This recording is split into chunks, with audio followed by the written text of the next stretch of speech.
Good evening, everybody. How you doing? Thanks for tuning into the Over Under. I'm your host, Harry the Greek, with Mr. Peter Blake. We got a little bit of good music kicking in the background. Yeah.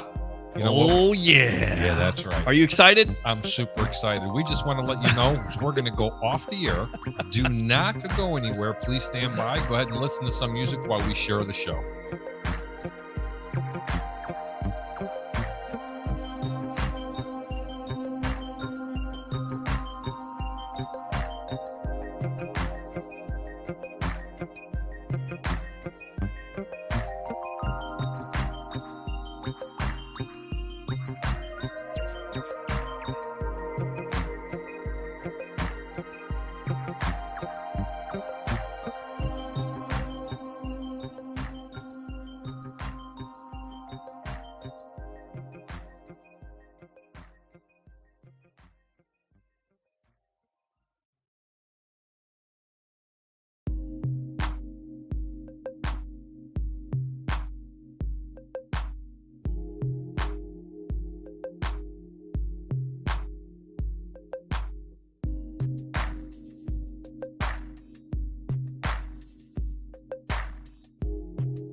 Hey everybody, how you doing tonight? Welcome to the Over Under. I'm your host, Harry the Greek, live on 1252 Sports. How you doing, Pete? Doing great, buddy. I'm just sharing this show as much as we can. Try to grow it. 1252 Chicago Sports. And of course, got a little game coming up here in just about a week. You ready for that? What game? Super Bowl 56 between the LA Rams, who, by the way, you picked at the beginning. So let's just put that out there. I'm going to pat yourself. I'm going to pat you on the back. I would really be the best prognosticator of all time if I would have said the Cincinnati Bengals. I'm telling you, chance. Probably was the biggest surprise out of them all. Joe Burrow, that team has been one of the biggest stories in the playoffs. Right. Oh, man. It's unbelievable. Yes.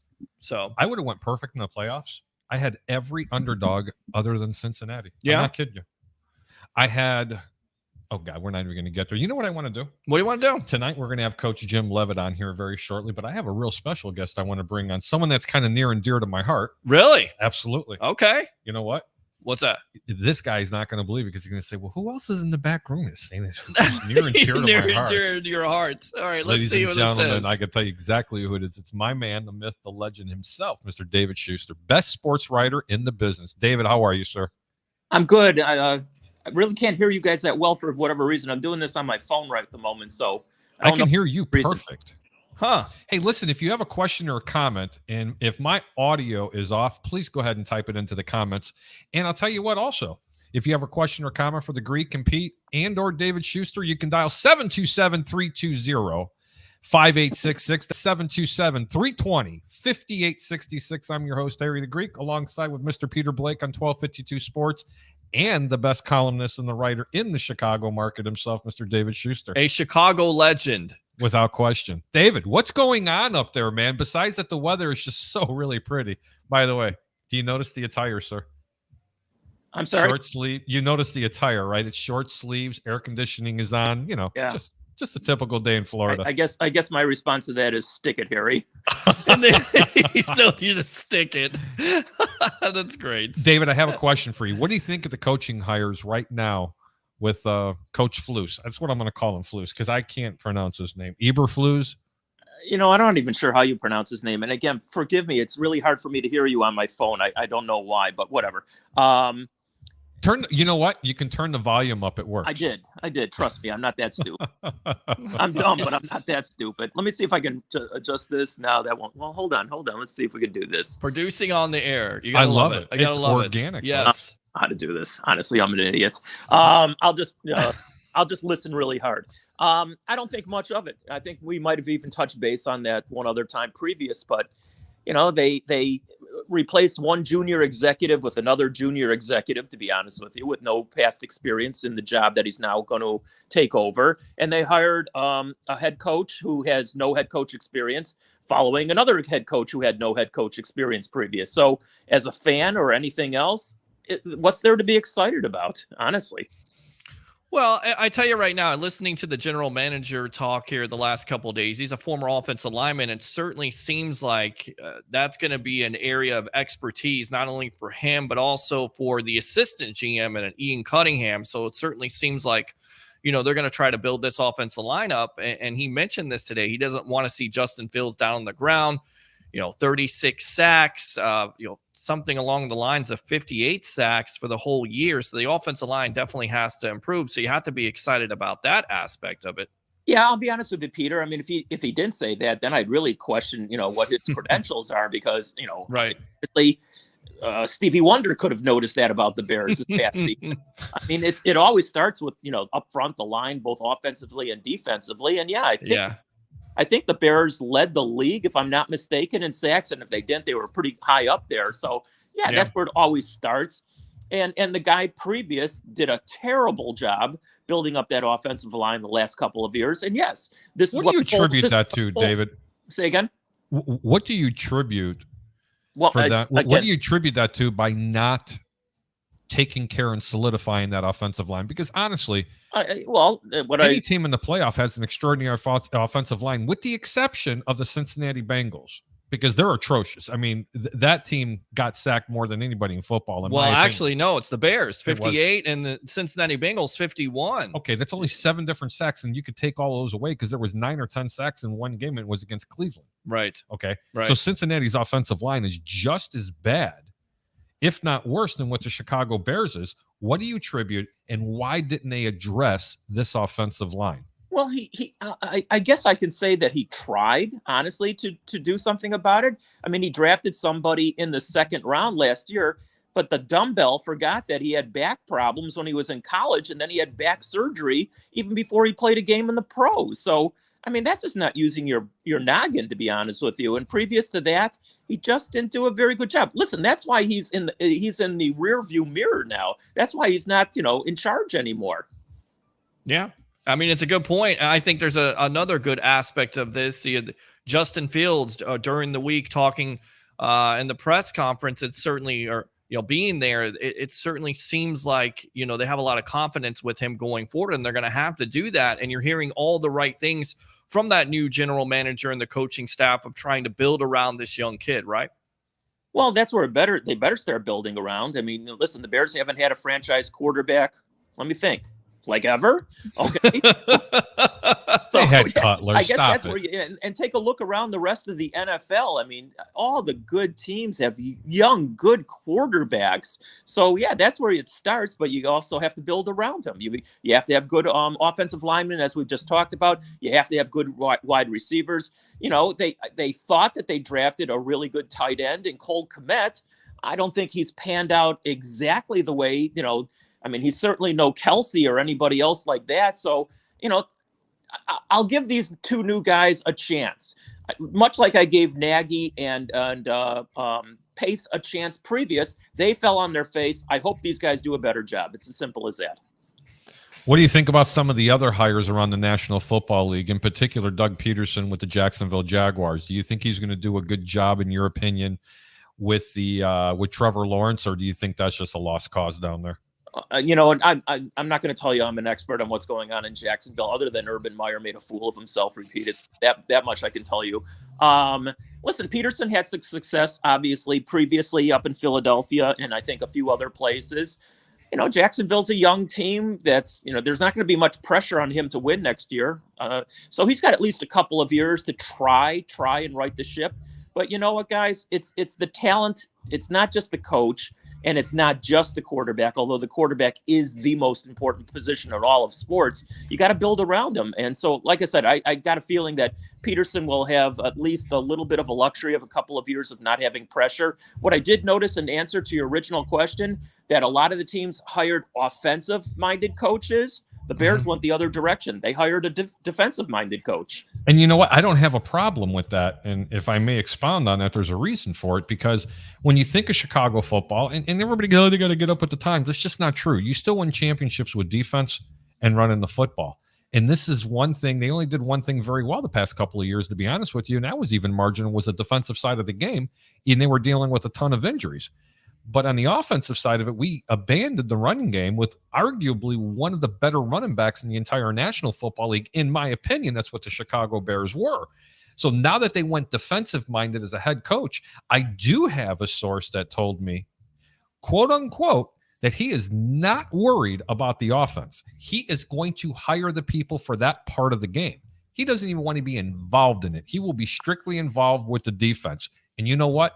That's good, because that's what true leaders do. They hire people and they hold them accountable. Your thoughts? Well, the thing that I like about Eberflus is that he's already said he's not going to call plays on either side of the ball. Even though he's a defensive-minded coach, he hired a defensive coordinator. That person will be in charge of that. The offensive coordinator and those people, they'll be in charge of that. The head coach certainly has an influence on both sides of the football, but he should not be out calling plays. Matt Nagy was calling plays for the most part for the last 4 years, and they did absolutely nothing with it. The coordinators and those people call the plays. The head coach is in charge of the game itself, meaning throw the red flag when it's necessary, make the key calls on 3rd and 4th downs if you're going to go for it or not. That's what a head coach does on game day. Now, he's going to be influential during the week, obviously, on both sides of the football. But come game day, the head coach shouldn't be calling plays on either side of the ball.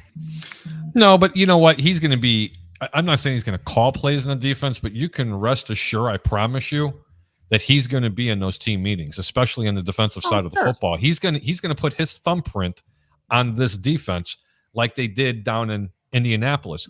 And let's be honest, this is all a disciple and a coaching tree off of Tony Dungy. It's going to be the old Tampa too, but they're going to make it a hybrid of it, okay?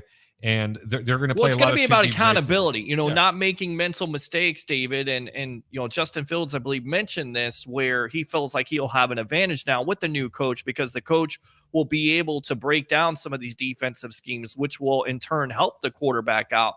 Speaking of red flags, what was your thoughts on the Brian Flores situation? I mean, want that. How much of a black eye is it for the National Football League hearing Flores saying so many words? Stephen Ross, the owner of the Miami Dolphins, was telling him to tank, and then not only that, giving him $100,000 for every loss if he did that. Well, he should have offered it to me. I would have taken it. No, he could actually take a couple of those zeros off, and I might have done it. Right. Listen, if any of those, and it's hearsay at this point until it's proven otherwise. If any of that is true, it's damning. It's obvious. But, already Denver said, and John Elway was quick to point out, that none of that stuff happened that, he's been accused of. The Giants said the same thing. The Miami owner said the same thing. The Cleveland owner said the same thing about what Hugh Jackson has said. It's he said.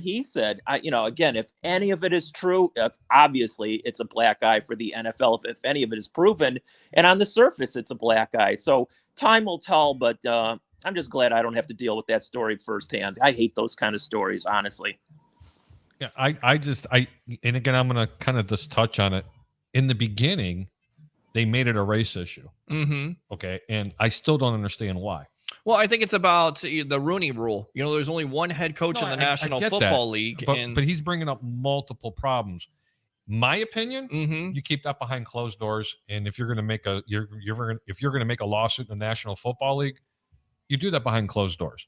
They've already done it with Gruden. But when Jerry Jones comes out and gives validity to that situation and saying we can do a better job with it, that tells me everything you need to know. That's Jerry Jones of the Dallas Cowboys saying we can do better in that area. So I feel like, look, to that smoke, there may be some fire, and the NFL may be in some hot water here in the next couple months with this situation. What's your thoughts on it?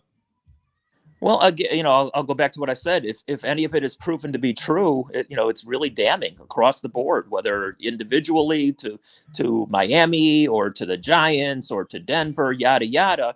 But of course, it's damning to the NFL in whole. The NFL is going to fight it. The individual teams are going to fight it. They have really high-priced lawyers. I don't know what happens behind the scenes and stuff like this. It's honestly, it's above my pay grade. I disagree with you, Harry. I don't think you do. If you're going to come out with this lawsuit, you don't keep it quiet. You blast it all over the place, because that's how you get the public and other people on your side, to be honest with you. So I disagree with keeping it quiet. And to that point, I mean, here's a coach who, 24-25 in his 2-year career with the Miami Dolphins. And I get it. They start out 1-7, but David, they go 8-1. How is he fired? How is he not hired? I mean, this is a coach that just didn't come off the street. 15 years under Bill Belichick doing scouting, being on that staff. This is not a bum by any means. Yeah, that's true. I mean, I totally give the guy his that. respect, and he's not being given the respect. Absolutely. So I think he has a case, honestly. Well, yeah, you might. I mean, supposedly there was friction between him and the front office. Maybe it was because he was not going to lose games after they offered him that. I mean, again, if that indeed is true, beyond damning, of course, that'll get that owner kicked out of the league, out of the country club, if you will. As it should. But supposedly there was friction for other reasons also. Again, I'm not privy because I'm not down there. Gotcha. Yeah, that's cool. All right, David, thank you so much for coming on tonight. And why don't you go tell everybody where they can find you, buddy? I really do appreciate you coming, and everybody. That was I will Mr. always be David Schuster, guys. Well, we got a good show coming up on Sunday here on 1252. Sunday night, it'll be 8:30 Chicago time, 9:30 in the East. I got a former cohort talk show host who was on the score with me for many years, Dan McNeil. We're going to talk sports for sure come Sunday night, but we're also, because Danny's a great fisherman, and I love fishing too. So we'll talk fishing. He's a big golfer, so am I. So we'll talk about that. And the last thing we'll talk about that we have in common, big Alice Cooper fans, both of us. So we're going to talk that's cool. about that on Sunday night. He had to say no more Mr. Nice Guy. I mean, that's what I thought he was going to go with. That's what I thought said. he was Alice going to Cooper. say. David, thank you so much for coming on the Over Under. We'll talk to you soon, buddy. All right, guys. Have a good show. Take care. Thanks a lot, bud. He's good stuff. I saw Alice Cooper a couple years ago. 62 years old. The guy could still rock. I think he's older now. That guy could still do it. Without question. Let me tell you something. David Schuster is a legend in the Chicago market. He's one of the best, if not the best writer for sports in all of Chicago. He still covers the Blackhawks, still covers the Bulls, the Bears, the White Sox, those dreadful team on the north side called the Cubs. Can't do it. Well, here's the thing. Best concert you ever went to, and I know we're going to go out to our guests. So best concert you ever been to. He said Alice Cooper. I thought Alice Cooper was pretty good. I can't do Alice Cooper. Really? Yeah, I mean, I liked him, I guess. You can't do I can do Alice Cooper, and I'm not that old. I want to go ahead and bring in I want to bring in the man of the hour. I can't hang out with you. I just can't do it. I can't do Alice Cooper. Oh my God. I can't. I don't even think Coach Leavitt can do Alice Cooper. I bet Jim Leavitt's definitely going to be able to do. I bet Coach Jim Leavitt will be able to do Alice Cooper. You know what? I'm going to ask you, and I'm going to say the over under, because this is a gambling show. Sure. I'm going to say definitely under. He doesn't do Alice Cooper. I say over. He's a defensive mastermind. Trust me. If he wants his discount on his tires, he's going to say under. We'll take a bet. Why am I betting you? Get out of here. Ladies and gentlemen, we have a guest this evening, former NFL coaching staff under Harbaugh and Mr. Vic Fangio, Chicago's very own Vic Fangio. Right. And a Super Bowl appearance and many playoff appearances in the National Football League, Coach Jim Leavitt. Jim, how you doing, sir? You guys are hysterical. Thank you. Alice Cooper. Yes. Which one is it? Alice up or down?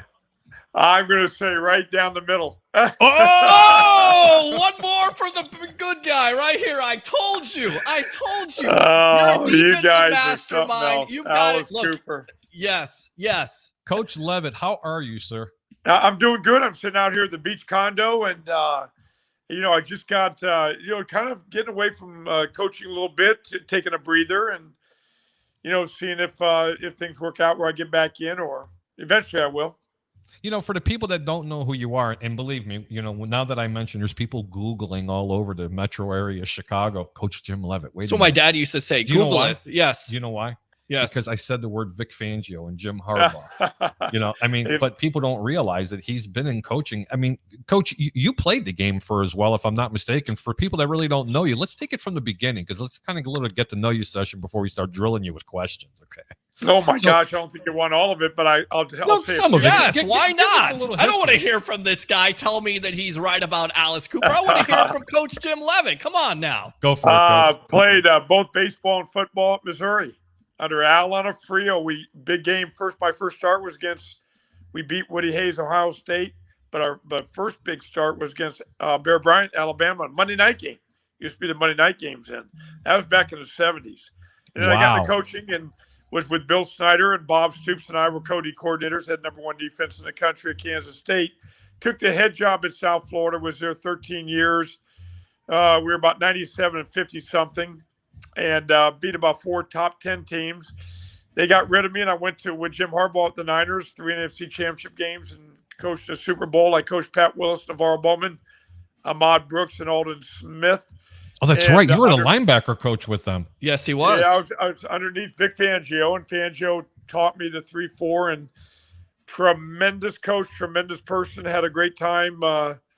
And then I went to Colorado, had the top defense in the Pac-12. We won the Pac-12 South, and I went to Oregon, Florida State, FAU, and SMU, and now I'm back on the beach. That's my whole story. And you know what? I'm going to tell you, Coach, you need to sit on the beach because you don't belong in the college ranks. You belong in the National Football League. So with that being said, have there been any nibbles at all? A few calls. I turned down an opportunity at USFL. I'm not going to leave here unless it's NFL. And, I'm getting paid for another year, and I'm just going to kind of enjoy breathing for a little bit. No, that's totally understandable. Give me a good story about Coach Vic Fangio when you were out in San Francisco and you were the linebacker coach of those great linebackers. I mean, because that's I forgot some about great that. teams too. I mean, weren't they in the NFC Championship 3 years in a row, Coach? Yeah, we were top 3 in defense every year with Vic. Vic's really good. We were playing the Carolina Panthers to go to the Super Bowl, and Cam Newton down the goal line. The night before, we always ran the 6-2 on the goal line. And Carolina always got in. The night before, Vic had us run the 5-3. We did it in a walkthrough in the hotel room. No, got down in the game, and twice you're inside the 5 with first and goal, and we ran the 5-3 that we had never practiced. Put it in the night before, and we stuffed them every time to help us go to the Super Bowl that year.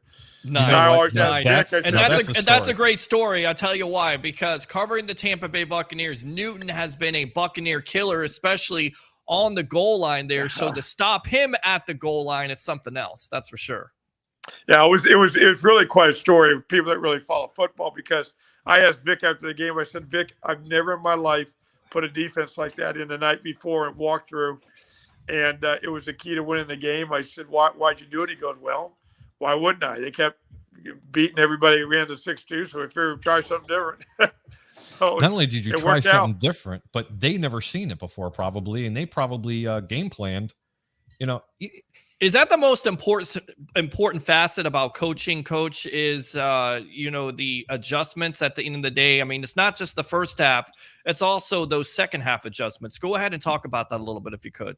Well, it's really important, and you've got to have flexibility within your system that you could pull out things that you maybe haven't done, especially if you're out there calling certain defenses and people are getting a beat on it. You got to have answers. You got to go to different things. That's one reason I like the 3-4, because it's got answers to how the game has evolved. But I run both the odd and even front, both. So, but yeah, you got to have answers. You got to be able to adjust. Coach, do you prefer a 3-4 or a 4-3, and why? Well, I do both, and usually I'll run the odd front on first, second down. If it gets a second and long or third down, I go to an even front. The reason I go to the even front is I got more calls. Also, you can match up the receivers. You got 5 DBs instead of 4. And, people are probably going to run 4 wides or 3 wides. And, if it's third and medium or third and long, that just puts you in a position to be able to match up better. And you can pressure more. You know what? I got an odd question for you, if you don't mind. Do you prefer defensive linemen to be extremely large, I mean, real big Vita Vea type of players, or do you look for more agile type of players like a Sam Darnold? Well, to be honest with you, Vita can Aaron do Donald. both. Kind of, Sorry, you know, Aaron I Donald, like not both. Sam Donald. Yeah. I like, you know, the big guys are real important in 3-4. You know, your nose has got to be a mountain of a guy. You're not going to be a great pass rusher. You're probably going to get him off the field after first, second down. But those DNs, you know, we had Justin Smith and Ray McDonald. They're pretty good. You know, you want size and athletic talent. You know, I mean, you're talking about the NFL. My goodness, you know, you need to have it all. Talk about Justin Smith a little bit. I mean, I think he's kind of an underrated player if you look at the history of defensive ends. Why is he so underrated? I mean, he doesn't do anything flashy, but really has that constant motor, right? Well, he wasn't underrated for us. You know, he played 16 years, and he was big, strong, fast, and had length, and he anticipated really well. He was in Cincinnati in the even front. I don't think he was as good. It just didn't fit him as well.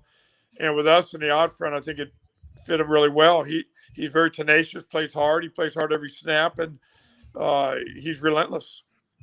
Best defensive player that you've been around that did not coach and one that you did coach?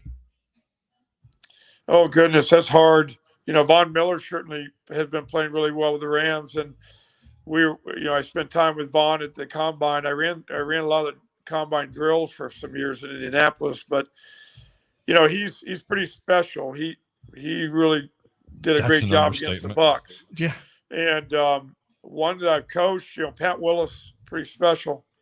He's a great player, and will get in the Hall of Fame, I would imagine. Pat Willis? Yeah, the linebacker. I mean, a Right. shortened career because of injuries, but when he was on the field, he was highly effective, and a reason why San Francisco went a long way when they did. That defense could knock your block off, and Right. Coach knows all about that. But, you know, talk about Willis a little bit. Well, he's you know, 6'3", played at about 240, 235, ran a 4.29, even lower than that in the combine. Wow. You know, he benched about 420, and Jesus. he came with an attitude. You know, he was a tremendous player, tremendous person, tremendous leader. That size, speed, and that tenacity. I mean, not a lot of people have that. That comparison, do you feel like it could be like a Devin White down here in Tampa? I mean, how he plays.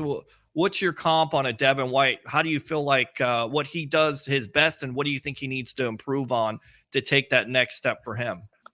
That's unfair for me. I haven't coached Devin. I haven't watched him enough to really tell you. You know, I can see he's pretty relentless on the field. He's got great confidence. I was at LSU when he was playing there in the spring a little bit, but I didn't really watch him enough. He's got good size, speed, and all that, and he's got great confidence. But I really couldn't come out there and really tell you enough on him. Okay. Hey, Coach, you and I were talking when we were back at the shop, and, you know, it's not a hidden secret. You know, I'm a huge Bear fan. You're on a Chicago platform as well as a Tampa platform as well. We were talking about a particular game when you guys were playing the Chicago Bears, and Jay Cutler was quarterback, and so was a particular wide receiver by the name of Brandon Marshall. Brandon Marshall, yes. Was it something you had the game plan? Did you know that he was going to give your DBs fits in that game?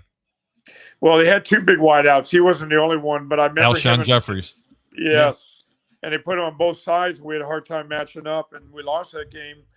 And I remember Brandon had a really good game. I thought we'd be able to play pretty good against him because he played at Central Florida, right? I think I went up against him and had a lot of success because we were 4-0 against Central Florida when I was head coach in South Florida. And but in that game, I'll never forget, they got down to the goal line and we just couldn't match up with him, and he had a heck of a game. Any memories? Is there any particular stadium in the NFL that you did not like coaching in? Seriously. Just couldn't stand it. Well, when we went to Detroit Lions, because it was an indoor facility, it got so loud, and we ended up winning the game, but it was really, really tough. But the one stadium that we had, I mean, it was unbelievable how loud it was, and the game was the Seattle Seahawks. We played them there. That was quite an environment. I really enjoyed it though because of the passion the fans had for the game, and they were always great games. But I always remember playing at Seattle. That was big. Seattle was always big. The 12th man. I mean, the 12th man, yeah. That crowd, absolutely. Talking about Jim Harbaugh, are you surprised that he doesn't have a coaching job yet? I mean, much has been made. I went there on this show and said the Chicago Bears should hire him. And I said, no way. Well, Minnesota was looking like they were going to hire him, and then they decided to go a different direction. Are you surprised that Coach Harbaugh doesn't have a job yet in the National Football League? Somewhat, because he was so successful with the Niners. He's probably it's like won a bunch of games. I think he was the number one guy, and, we went to 3 NFC championship games in the Super Bowl, and, but it's got to be right. He's got to feel right, and certainly the NFL team's got to feel right, or it's not going to happen. And it's only 32 teams, so, those things are a little bit tougher. But Jim's a heck of a coach. I really enjoyed coaching for him. I think he does a great job, and Michigan should feel very fortunate right now. What makes him so good, in your opinion, to coach under him? Because he was a hell of a quarterback, right? But what separates him, in your opinion, why an NFL team should hire him? Well, he's got, I don't know why an NFL team for hire or not hire him. He's got great passion for the game. He knows the game very well. He has great leadership talents. He connects with players extremely well. I think he's a very good motivator and a very good organizer. That's what we were looking for, because he had a stigma about him because he played for the Bears. Right. And there was one particular play, and I don't know, Coach, if you remember it or not. It was back in the late 80s, maybe even the early 90s. There was a particular game against the Minnesota Vikings that Coach Ditka called a play, and they were deep in their own, like the 15 or the 20-yard line of their own. And Ditka called a running play, and he checked out of it because the 8th person come into the box, and he threw it out into the flat, and the DB stepped in front of it and ran it back for 6. And it was a Monday night game, and it was like this huge ordeal. Ditka grabs Harbaugh by the face mask, and he's shaking him around like a rag doll. Right. And it was really humiliating. But, that's really nothing unusual. But a lot of people said that Harbaugh had the same type of coaching mentality that Coach Ditka did, and I'd never seen that. And I'd really like to know from someone that worked with him, is that the way he was? Did he have a Ditka type of mentality? Was he really like a real big disciplinarian, or was he more of a player's coach? Well, I don't know. I don't know Ditka, so I can't really compare him as far as that goes. Jim's got great passion for the game, and I think he related extremely well with the players, and I think he was an extremely good motivator. So, I don't know how it compares to Ditka, but Jim's a hell of a coach. I just remember him playing quarterback for the Colts, being captain comeback there, everybody ruling him out and making the Colts, very competitive. In fact, all the way to the AFC Championship game, I believe in 1995 versus the Steelers. And of course, the Steelers go on to face the Cowboys and lose.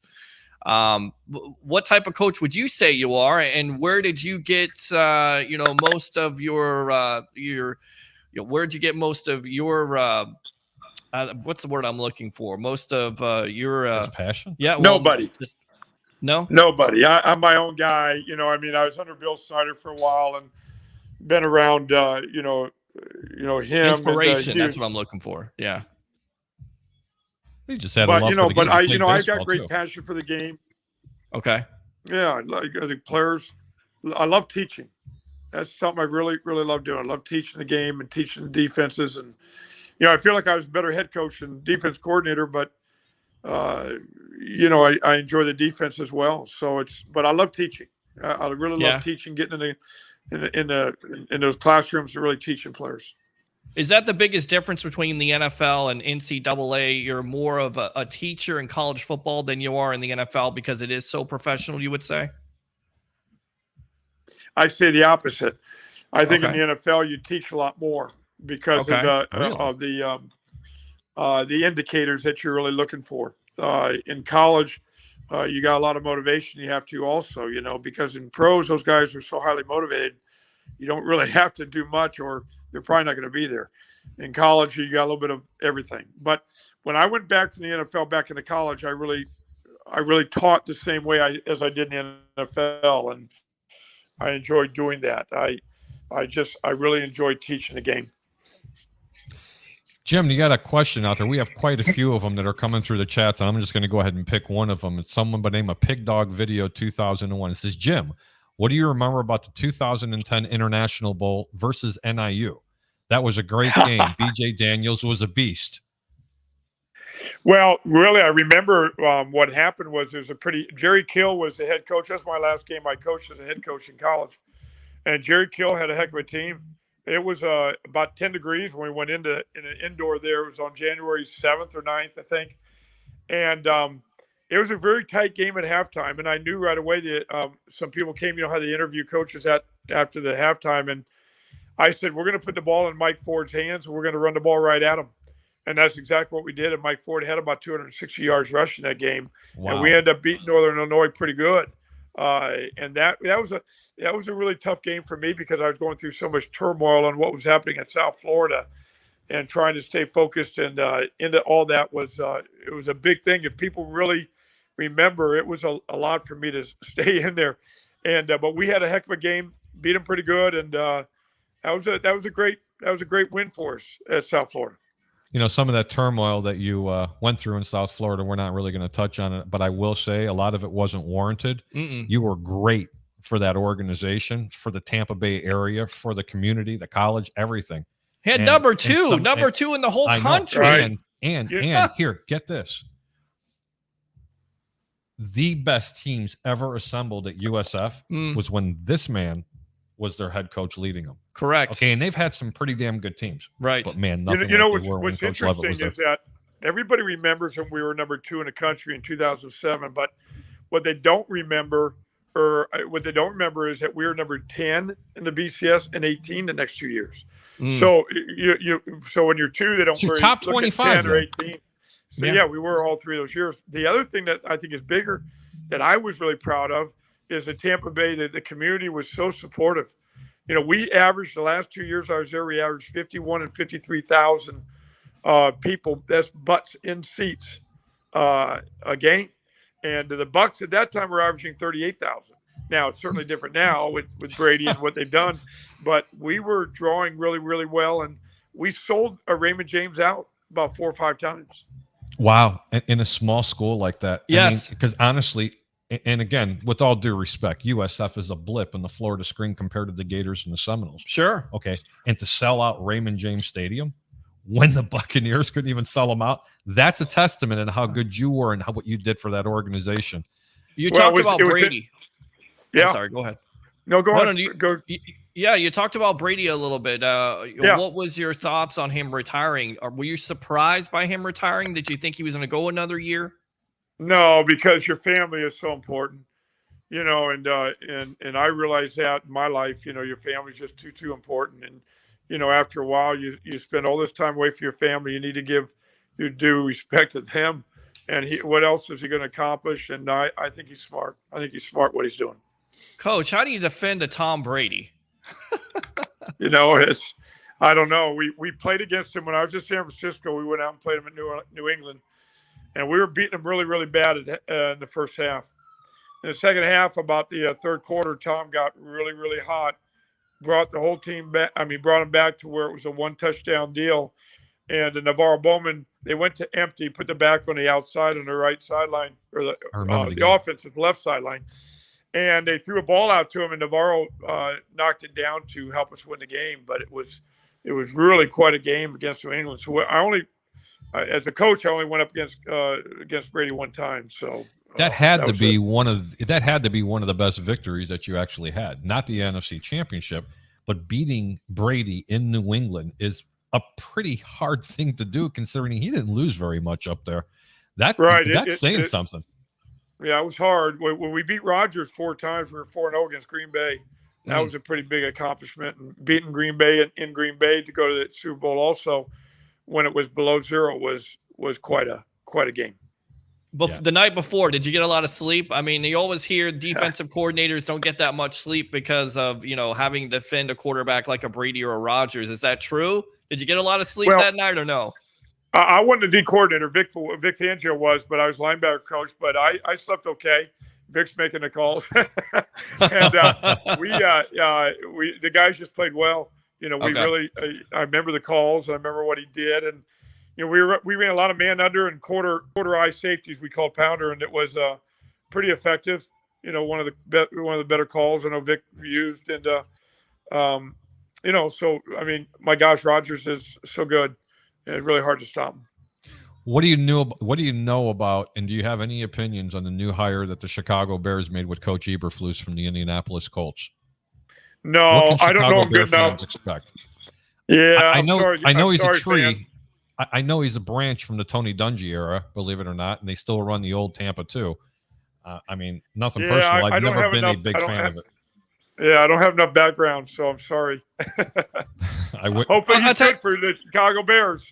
Yes, it is. God, I hope so. Why doesn't the Tampa 2 work more? I mean, it worked before, of course, and now NFL offenses have caught up with it. Why do you think the Tampa 2 doesn't work as much anymore in this day and age of the NFL?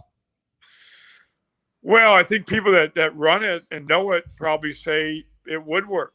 You know, if you talk to a Monty Kiffin or somebody like that, that maybe they feel like people aren't running it right. But I would say sometimes, you know, you run a certain defense and everybody just finds ways to exploit it after a while, you know, with different schemes and different underneath routes. And I never really ran to Tampa 2. I didn't do that much. You know, Vic, when we were together, we really didn't run it.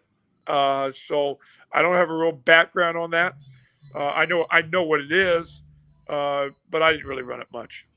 I'll tell you what, that was one thing that coach Vic Fangio would do a lot of. Mm-hmm. You know, he prided himself in his base defense. Sure. And he didn't really blitz that much when he was a coordinator in Chicago, but he applied a lot of pressure with his front four. Actually, his front seven would get there continuously, but he would run different schemes all the time. And it just seems like he kept a lot of offenses off balance. Mm-hmm. I mean, you'd see a lot of two high safeties, and then you'd see both safeties in the box. I mean, and even when they were in passing plays, they were daring you to throw the football. But I'll tell you what, when he brought his safeties up, you better hold on if you were a quarterback, because I'm telling you right now, it was coming. You did not know which direction it was coming from. There was one particular time I says, oh, he's going to blitz here. Yeah. He sent the kitchen sink. Okay. I mean, absolutely drilled the quarterback on 2 consecutive plays. And then the offense went into a jumbo package. You didn't pick up a penalty on that, right? No. And then the offense went into a jumbo package where they were just max protect. Right. And Vic Fangio's playing zone. I mean, that's when I knew the game was over. And that's what some coordinators and coaches can do in the National Football League. Once they get the offense getting defensive, okay, and just being able to protect somebody instead of reacting, game's over. Coach, what do you think? I think protection's the key. You got to be able to protect, and it's always a dilemma on how many people you're going to keep in there to protect your quarterback and whether you want to deploy or not. But I think the bottom line is you have a great quarterback, you protect them. It's pretty hard to stop them, you know. So, hey guys, I'm gonna have to keep. I'm gonna let you go, but we have one more question. Who do you like in the Super Bowl? Probably the Rams because of the defense. You know, I think the defense is going to be big there. Well, he said Von Miller and Aaron Donald right there, and then Leonard Floyd. Right. So he's a defensive guy to me, without question. Right. Coach Leavitt, we'll see you around. Guys. Don't be a stranger. Seriously, thanks for coming on the Over Under. Take care of yourself. No brother. more Mr. Nice Guy right there, Alice Cooper. Bye-bye. All right, that's Take right. care. We'll see you. There you go. Good stuff. Coach Leavitt, good guy. He's awesome. I told him he'd give me 30 minutes. He said, absolutely. I told you that he would like Alice Cooper. Oh, you're so full of crap. Whatever. Whatever. Look at the tape. Got a question for the Greek and a little Pete? Dial 727-320-5866. That's 727-320-5866. Got you, little Pete. I'm your host, Harry the Greek, with Peter Blake. Over yes, here from the what's Sports going Web. on? We got lots of comments there, buddy. We have a couple of comments we can look go at ahead this. and Go read. Cubs go. That's a good one right there. Let's go. Troy Palomalu says, yay, sleepover Fridays.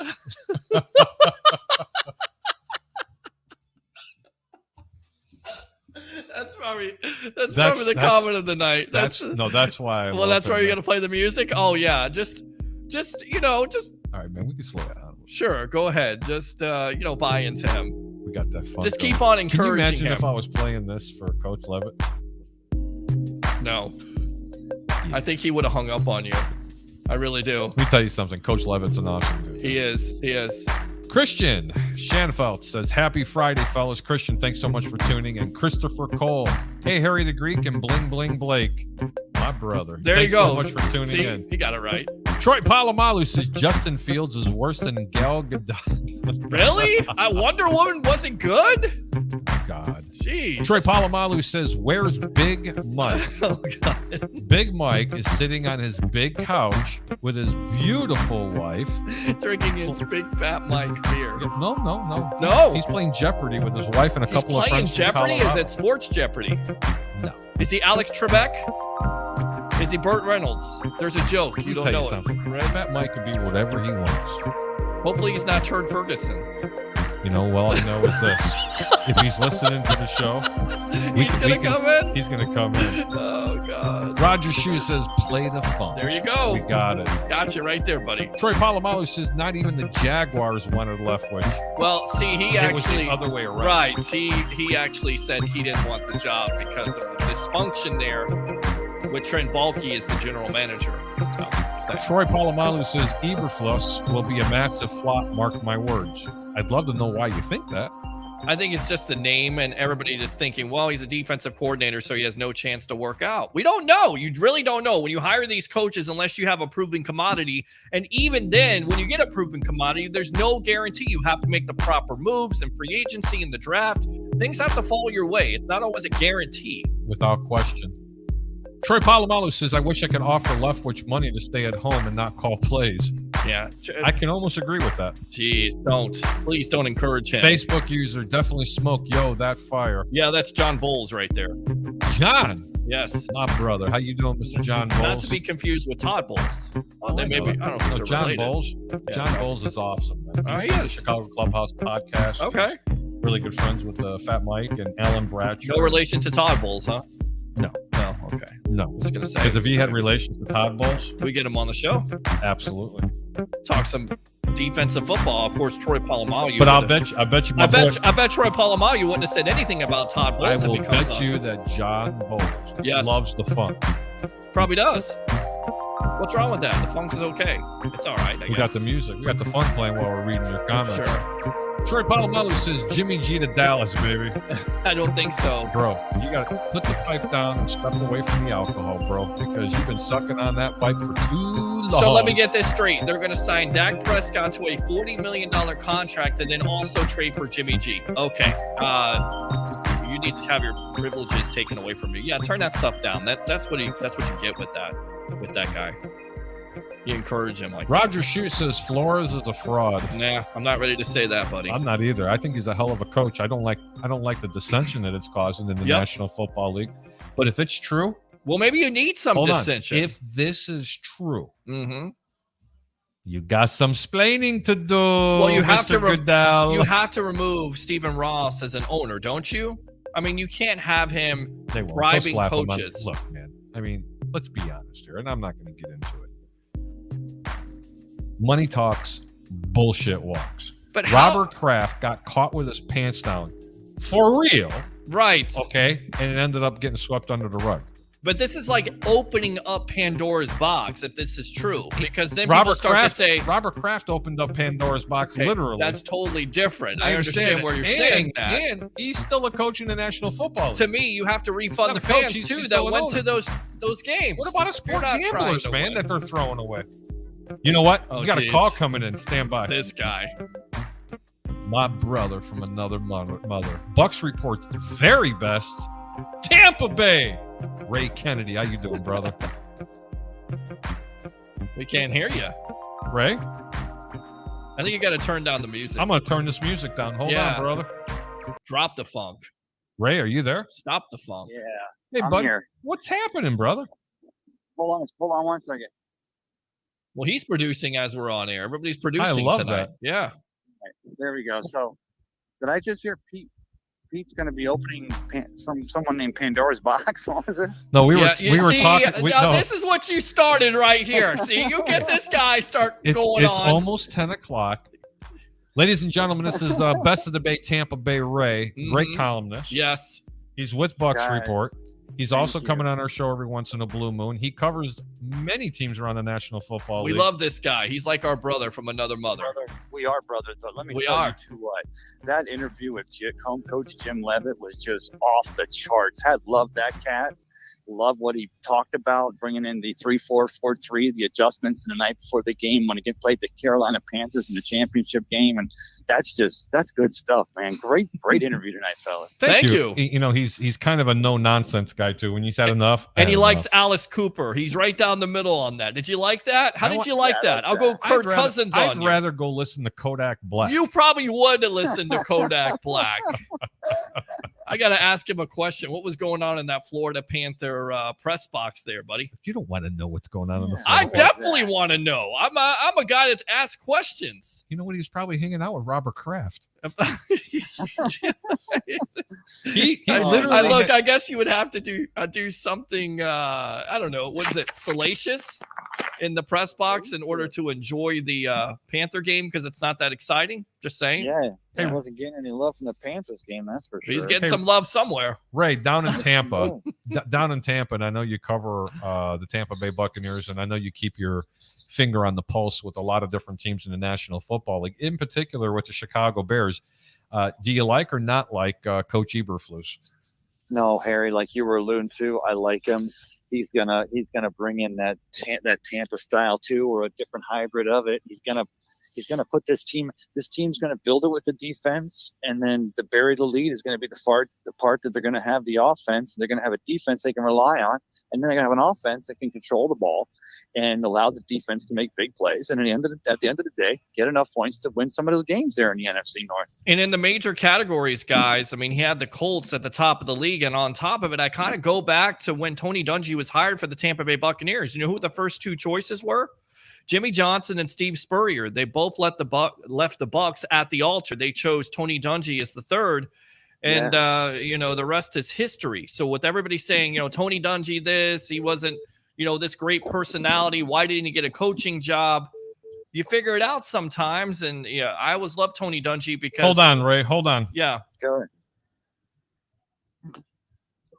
Is this Stephen Glasker? I think I have Stephen Glasker and Ray Kennedy. Stephen, are you there? Steven, are you there? No. What up? And we got Ray. How about this one? We got a foursome going. Wow. Oh, hang on. Friday night. Hang on. It's oh, yeah. So you've got to encourage it, right? You've got to play that music. Yeah. Oh, yeah. That's great. Yeah. That's awesome. Yeah. Who's your daddy? See, you start this stuff right here. All we need now is Fat Mike. Oh, geez. Yeah, that's what we need. It's all about family. All I need is a quart of some hot rub cream, and we are good to go. Yeah, Peter, get in that box, Peter. Get in that box. Oh my God! You guys know what? I'm going to take that oil and play with my Ryan Fitzpatrick.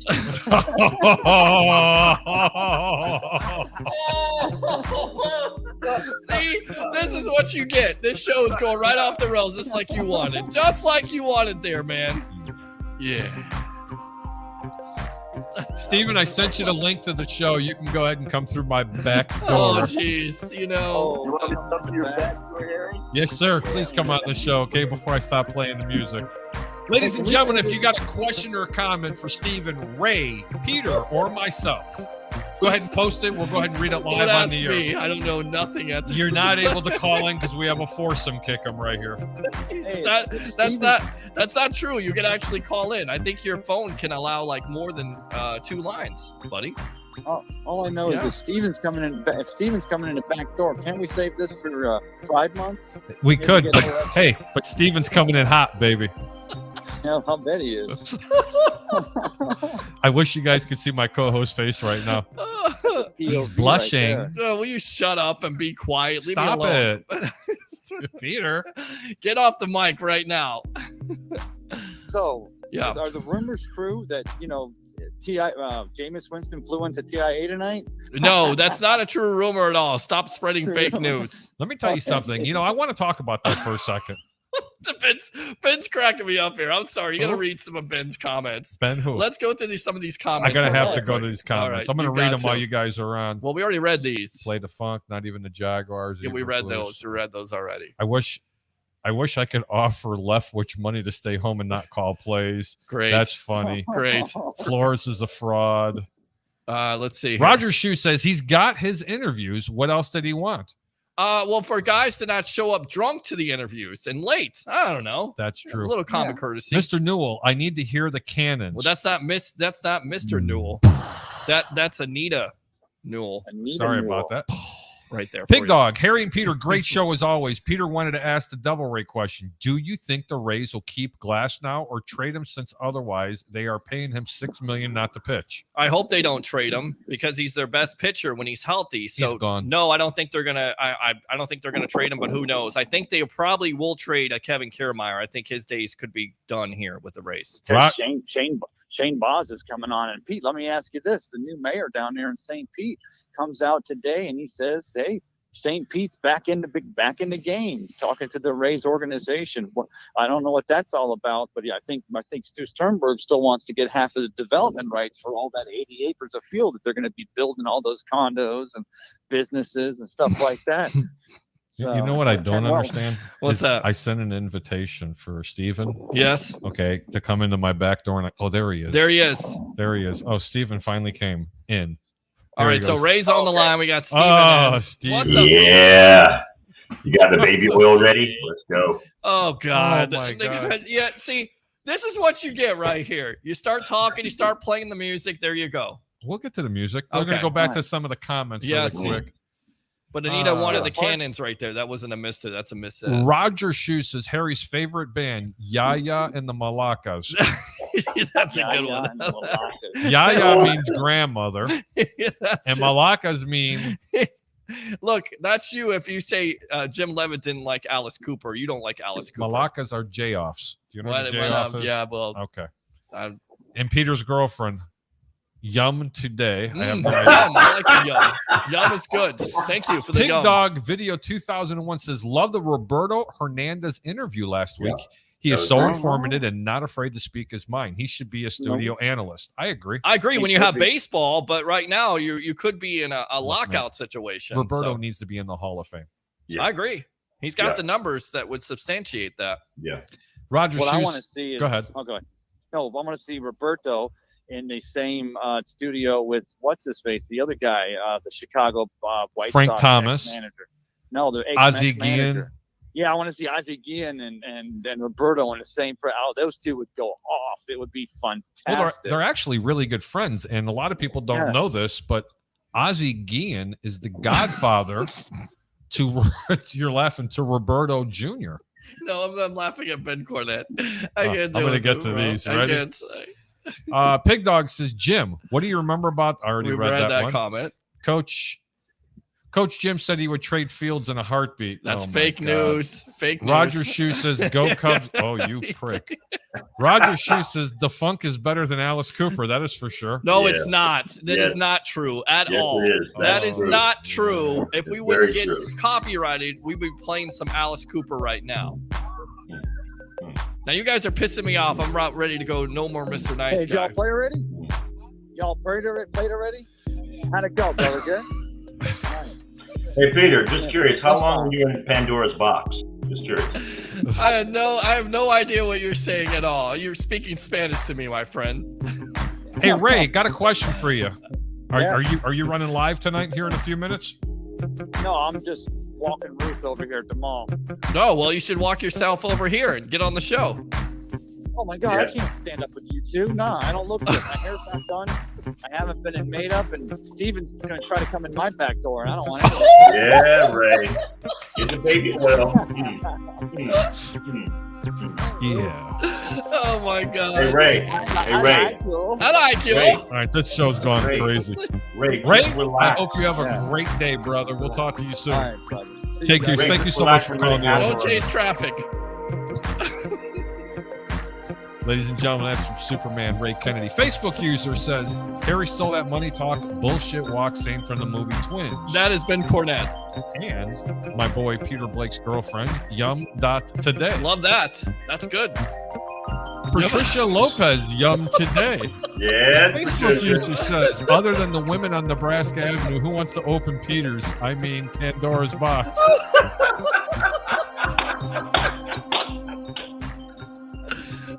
God, I can't take you guys. That's Ben Cornette. Good stuff. I really hope my friend JB is not watching this.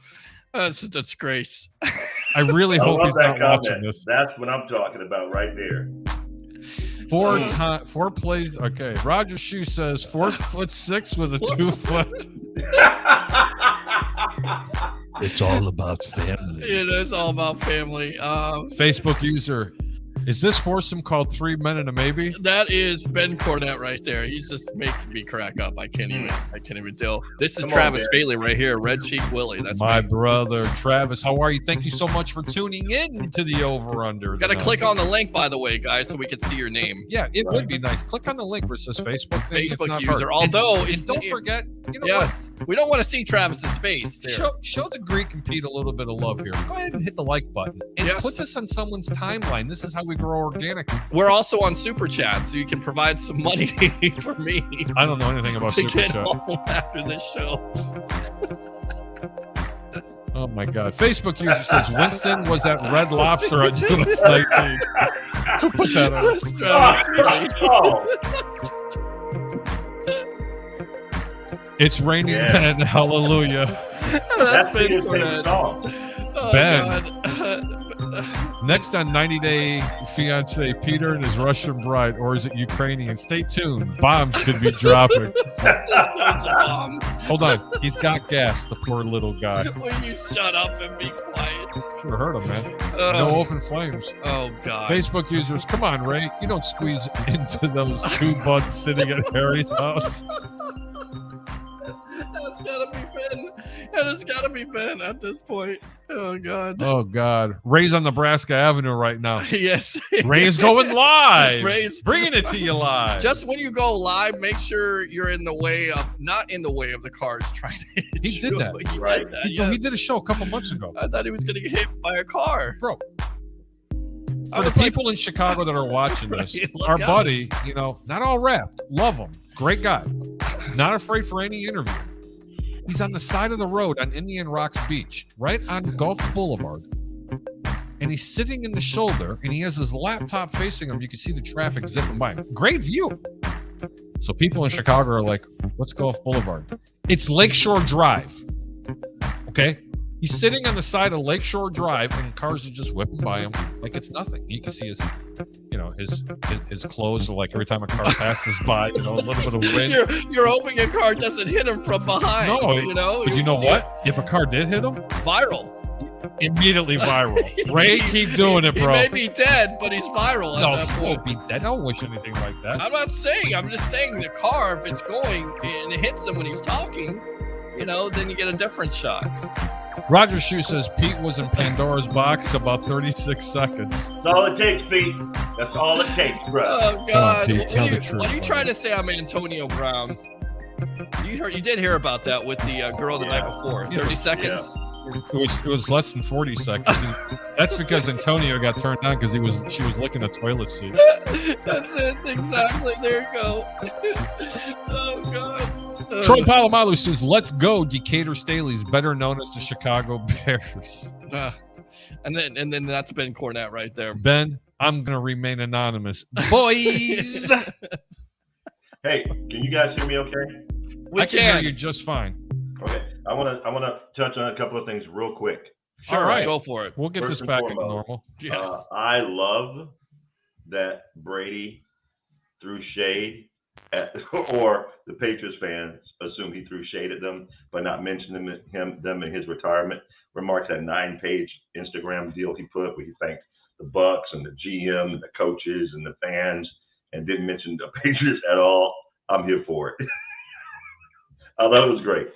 Secondly, That's some pretty good shade. Yeah, it is. It- Absolutely. Were you surprised, Stephen, that he retired this I week? was surprised he retired. But Yeah. when we talked about this before, as I mentioned, guys, I said he would probably do it this week.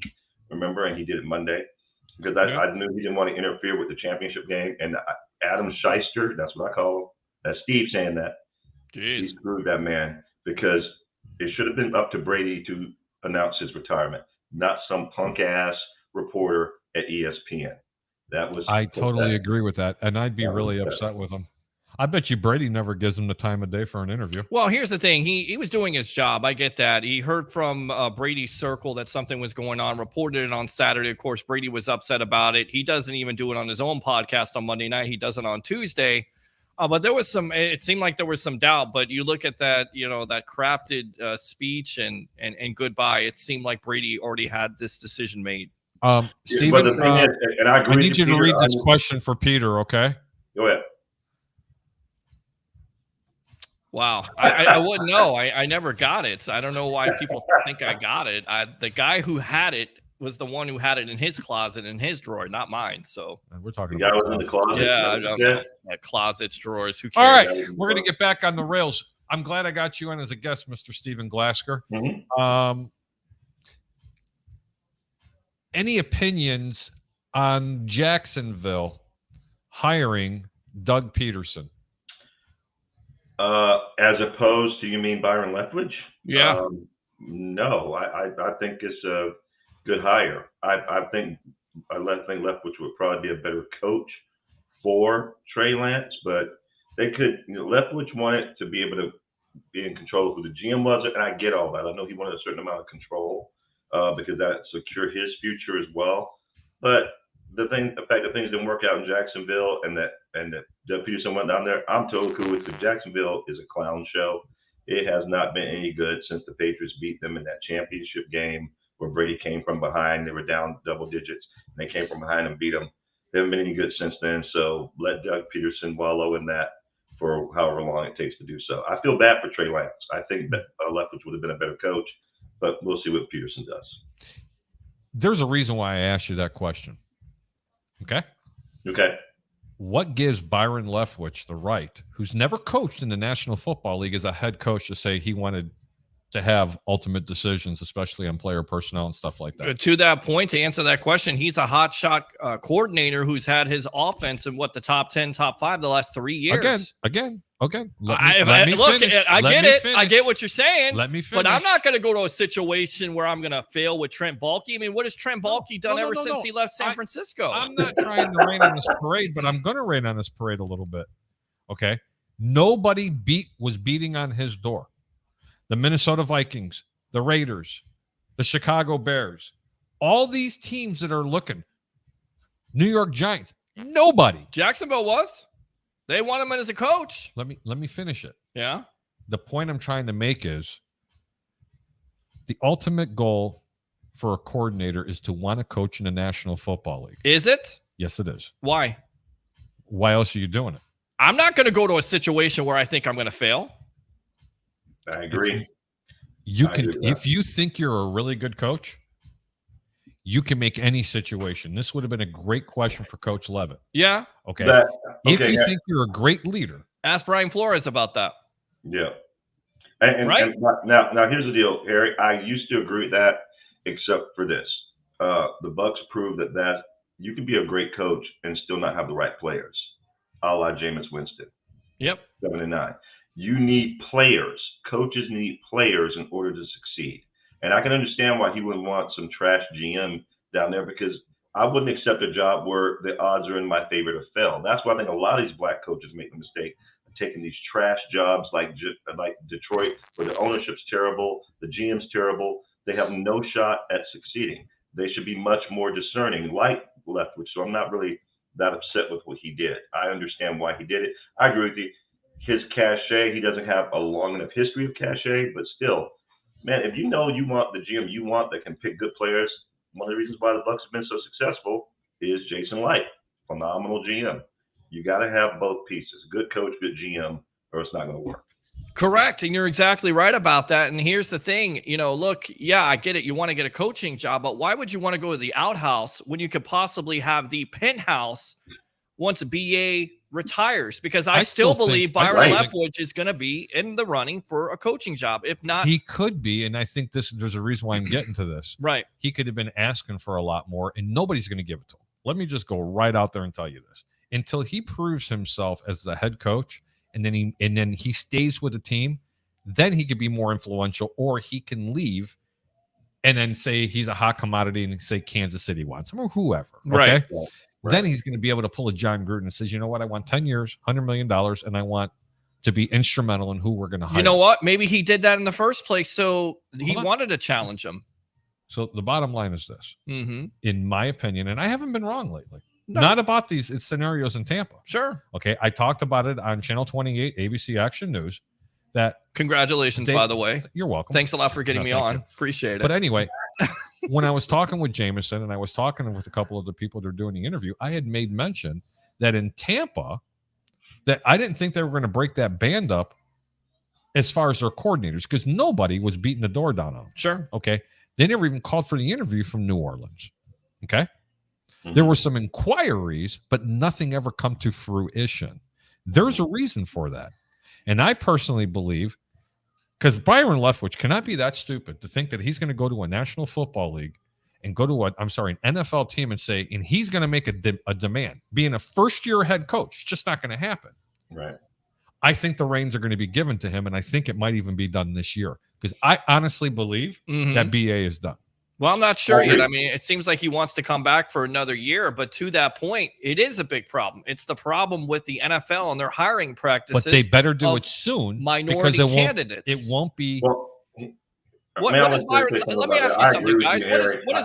What does Byron Leftwich have to prove? He's been a quarterback in this league. He's won at the college level. He's won at the NFL level. He was not a successful quarterback in the National. He wasn't bad, but he was still a quarterback in the league. And I'll take Blaine Gabbert as a quarterback under center over Byron Leftwich. I'm telling you right now, the guy's been successful with the Tampa Bay Buccaneers. I don't care if you have Tom Brady or not. It's like saying Phil Jackson won all those championships because he had Michael Jordan. He did. It's asinine. You're taking it away from Phil Jackson. He's not a great coach. Byron Leftwich is a great offensive coordinator in this league. He has proven that.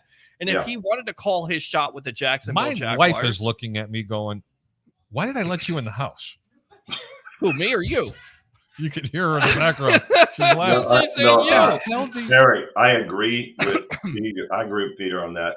Byron Leftwich I think he's a better offensive coordinator than Bowles as a defense coordinator. Not that Bowles is bad. I just think I'm going to agree with you on that. You have to be more creative on the offensive side. So I agree with that. I'm going to agree with you on that. But honestly, the thing I disagree with, I would take Leftwich in his time over Blaine Gabbert any day of the week. Leftwich was a good quarterback. He was a good quarterback. He was on a bad team, but he was a good quarterback. Here's the comment. Leftwich is 80% successful because of Brady. Plain and simple. Okay, but still, he's calling the plays. He's putting together the game plans. Let's stop doing that. I'm going to be serious on this. As far as Byron turning down the Jags job, this could hurt Flores.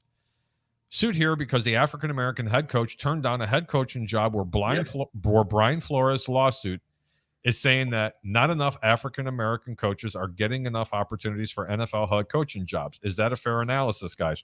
You know what? I'm not going to answer that question because there is no correct answer that can come out of my mouth. I'm either pro or against. Let me repeat myself. I'm in the middle with this, but I will say one thing. If you're deserving to be a National Football League head coach, I don't give a damn what color you are. Right. Hire him. Is Byron Leftwich deserving? No. I think he is. I don't think he is. To have a top 10 offense the last 3 years and won a Super Bowl? Let me finish the question that you asked, because this is where it gets a little sticky. I don't believe he should leave Tampa Bay because he should have the opportunity to be able to run the head coaching position for the Tampa Bay Buccaneers because he's familiar with it. If he leaves here and he goes to a team like the Denver Broncos or the Jacksonville Jaguars, God forbid the New Orleans Saints, he has to go ahead and bring a complete system somewhere else. He'll have more success here. I agree with you. In Tampa Bay. But that's not the question. As a head coach. The question is he qualified? And the question should be, yes, he is qualified. He's overqualified. To have a top 10 offense, to have a top 10 offense the last 3 years, Eric Bieniemy is overqualified. But what is the stigma on Eric Bieniemy? Oh, well, Andy Reid calls the plays. No, Eric Bieniemy calls the plays, and he is as much of a reason for Patrick Mahomes and his success. That's what it comes down to, honestly. Here's what I got. I can speak to it from my end of being a person of a certain hue. Thank you. I'll put it this way. I disagree with Byron Leftwich's lawsuit. If you read the lawsuit, even if you read what he alleges in the lawsuit, it's Brian Flores, not Byron Leftwich, guy. There's nothing in it that I've seen that speaks to racial discrimination. What I would like to see is more qualified black coaches like Byron Leftwich get hired. That would be great. But I don't want it to be a quota system.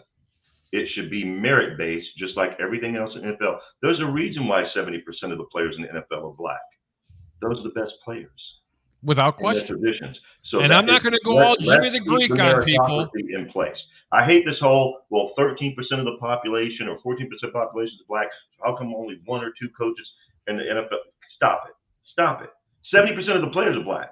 So should we take it down to 13% black players and 70% white? Stop all that. Look, I'm all about merit. I'm not wrapped up in this. So I think I'm just keeping it real. What I think Flores did was a bitch move. I think it was a bitch move. Thank you. He won the job with the Giants. He didn't get the job with the Giants. He had another interview with Denver Broncos, and he effed that up. That's what happened by alleging that the NFL is racist. Stop. 70% of the players are black. It creates more black millionaires than either place in America. And yet saying that, you have a Rooney Rule that only has one head coach. The Rooney Rule should it has absolutely failed, because if you're telling me, hold on, Steven, if you're telling me that this rule is right, and it's not, because you only have one head coach, to me, I think you got to go radical on it. I think you got to start saying, you know what? You've got to hire more minority candidates. I think you got to interview more minority candidates. You start giving away draft picks. You start giving away 2nd, 3rd round picks for teams that do that. And I guarantee you're going to see more candidates in the NFL. How much you want to bet? Here's why Flores, in my estimation, is not getting hired. Well, he ain't gonna get hired now. He's screwed. He's Kaepernicked himself. Hold on, Houston apparently is showing interest in that. You're in Dallas. Tell me. I have a question for you. You're in Dallas. Mm-hmm. You're not that far from Houston, even though it's like half a state away from you. Right. What are they saying up there? Are you aware that Houston is very interested in Coach Flores? He was one of the finalists for the Houston job. I don't know what's going on with Houston now, because here's it. If I'm an owner, let's put it this way. I'm an owner. And by the way, nobody seems to mention that the GM that Flores couldn't get along with in Miami is black. But I digress. If I'm an owner of an NFL team and I see what Flores is doing, I'm not hiring him. Because the moment you try to fire him because you don't think he did a good job or a good enough job for your taste, you're going to be called racist. Yeah, and you know why? That's why I'm glad you're on the show, because I can't have this opinion. And that's why, but I can say this, Steve, with no uncertainty whatsoever. You have to hire the most qualified individual. Bingo. I don't agree with the Rooney Rule. I never have. I don't either. I think the Rooney Rule is affirmative action. It should be abolished. But the Rooney Rule has to be in place because why? Because some of these owners, I hate to tell you, guys, I hate to tell you, because the good old boys, the good old boys and the owners right now some of them don't feel the same way. They do look at color of skin. I hate to tell you guys, but there are people out there that are like that. And that's the reason why the rule has to be in place. And it is still failed to a certain degree. And you have to get more radical. If the NFL, if this stuff is coming out where he went to an interview with the Denver Broncos, they were an hour late and they were drunk, they were not taking the interview seriously. That's one person saying that. It doesn't matter. It's a coach. It's been several coaches in the NFL that have said, wait a minute, hold on. It's several coaches now that have said they have been told that they'll get paid to tank. That's a problem. He's basically set up to fail, and then you fire him the next year because he doesn't agree with you. But hold on. Being paid to tank doesn't mean you're a racist. Right. Let me touch on one thing. But it also means, here's the thing. Let me touch on one thing. Okay. Real quick. Yeah. Okay. If there are owners with the good old boy mentality and they truly are racist, the NFL needs to take affirmative action. They need to get them hell out of here, because those are the problem. What did Jerry? Those are the people are the problem. Right. Absolutely. But Jerry Jones is speaking tongue in cheek. Okay. But Jerry Jones is speaking about it. That tells you everything you need to know. There's a problem. People keep on saying, well, there's no lawsuit. No, that is the most powerful owner in the National Football League right now. And Jerry Jones, who's talking about it, saying they have a problem. We could do better. This is also coming from a guy that speaks tongue in cheek. Because if you remember correctly, with the whole Colin Kaepernick ordeal, correct. I can't believe I'm going down this rabbit hole. When people were calling Jerry Jones a racist, and he didn't understand what was going on in today's country, when he said, quote unquote, if you kneel, right, you will not play for this team. I understand that.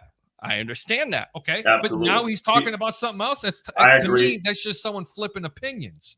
I agree. I don't take these owners correctly. This needs to be held behind closed doors. Yep. And the National Football League needs to take a really big look, and they need to investigate it, because if this truly is correct, these owners need to be gone. I agree. And Yeah. it doesn't need to be behind closed doors. See, that's the Sure. problem. Everybody wants everything behind closed doors. No, it needs to be out there. All the little NFL secrets and all their skeletons and their little closet need to be exposed. If you truly want change in this league, then you will put everything out there in the open. And on top of it, you will replace the Stephen Ross. You will replace the Jimmy Haslam, and you will replace a Daniel Snyder. But here's the problem with that, Peter, and I agree with Harry. The Rooney Rule is stupid, because the Rooney Rule is saying you're forcing you to pretend to hire somebody you want to hire simply based on skin color.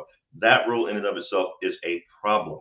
Get rid of the rule. BA is living proof that you don't need the rule. Look at BA's staff. For the people who want to hire people, what I know the owners care about in the NFL is winning. The owners who care about winning are going to hire coaches and players who can help them win. And I don't necessarily always believe that's true, Stephen. I hate to not tell you. all. Some owners are about tanking. And by the way, even if Stephen Ross, even if you take everything Brian Flores said as true, which I don't, but even if you did, it doesn't mean they're racist. It hasn't. That is total speculation. It has nothing to do with racism. If the owner told him, "I want you to tank, I'll give you $100,000 because I want to get Trevor Lawrence or whatever at the time," you want to get Joe Burrow. Yeah, that's not racism. If John Elway, who by the way denies that they were drunk, if John Elway showed up drunk at a meeting, that doesn't make him racist. This has got to stop. No, but they're not taking. Let him talk for a minute. Okay. What's got to stop? What's got to stop is people talking on the sides of their mouth saying, "Oh yeah, we're going to interview a minority candidate. We're going to show up an hour." Because they have to. Because of the Rooney Rule, they have to. But if you're going to do it, take it seriously. Don't waste my time. That guy right there had 15 years of coaching experience with the New England Patriots under Bill Belichick. He should be respected more. You got guys like Matt Nagy that are getting coaching jobs over Eric Bieniemy. Explain that to me. But see, when I hear Eric Bieniemy is not a good interviewer. From what I understand, Eric Bieniemy is not a good interviewer. And on top of that, Eric Bieniemy has some Me Too issues in his past from his college days. Okay. That could be part of the reason why he's not getting hired. Let me get this straight. Owners are going to be this petty, and they're going to hold that stuff over the guy's head instead of what he's doing right now. So it basically defeats your point, which you guys have been saying. Well, we'll take the best candidate that's going to win, right? Oh, I think Eric Bieniemy should be hired too. But is he a good interviewer? We don't know what he's doing and saying in interviews. We don't know.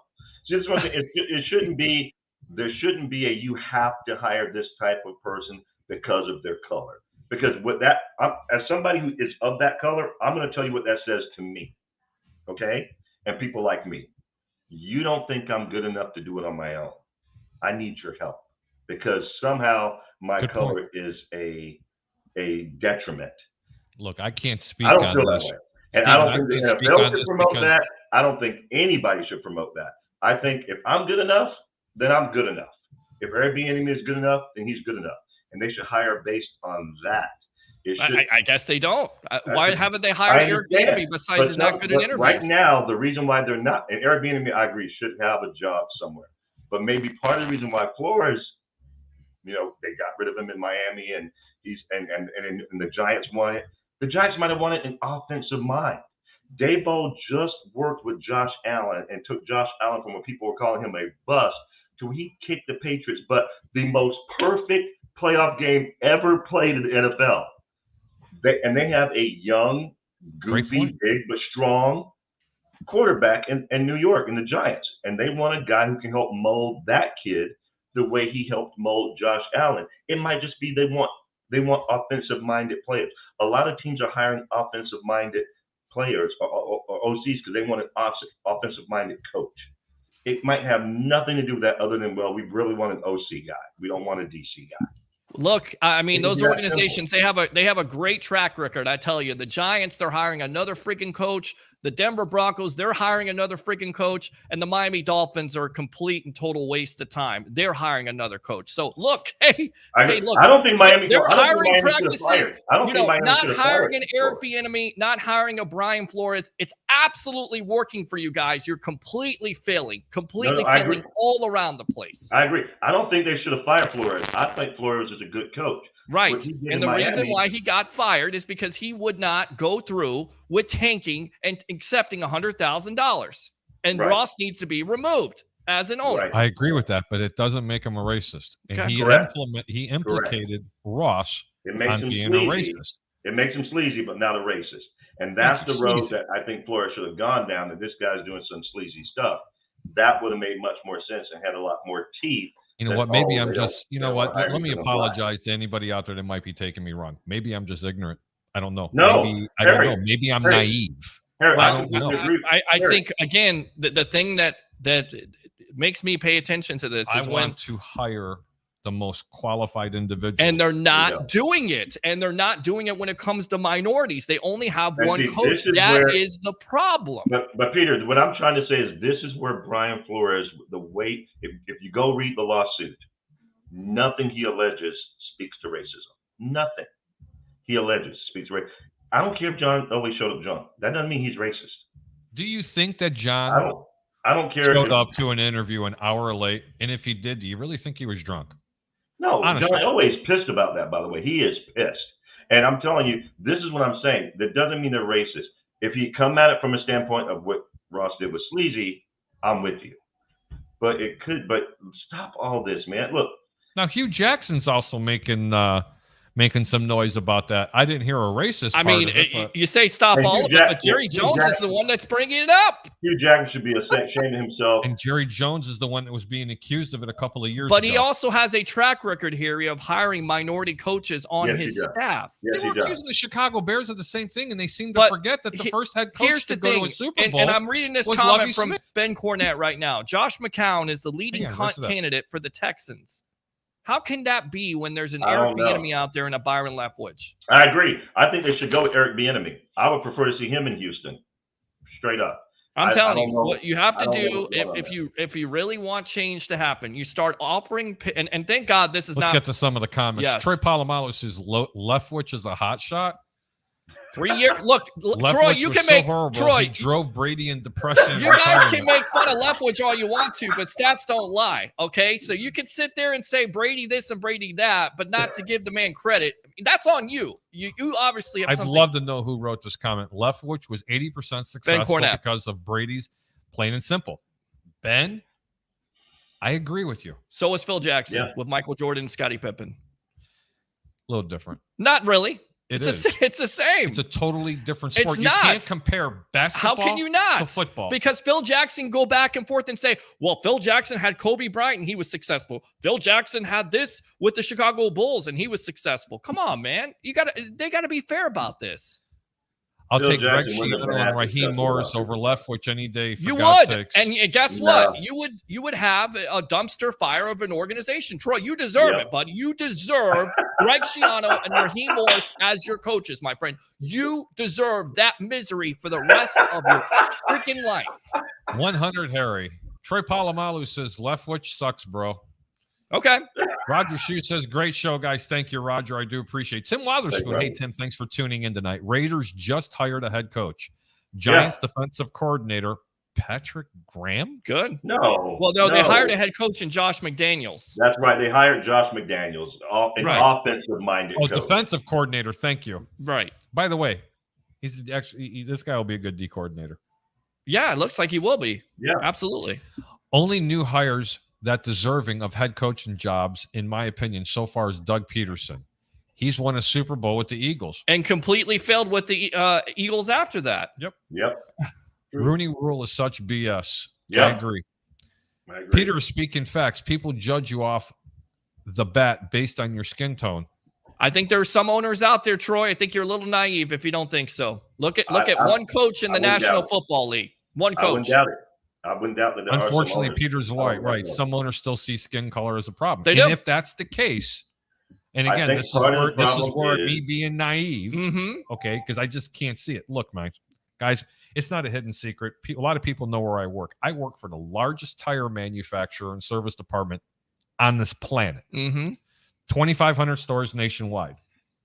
It is so diversified, it's not even funny, especially Right. at my location. Right. Okay. And our company has always preached that. Right. Okay.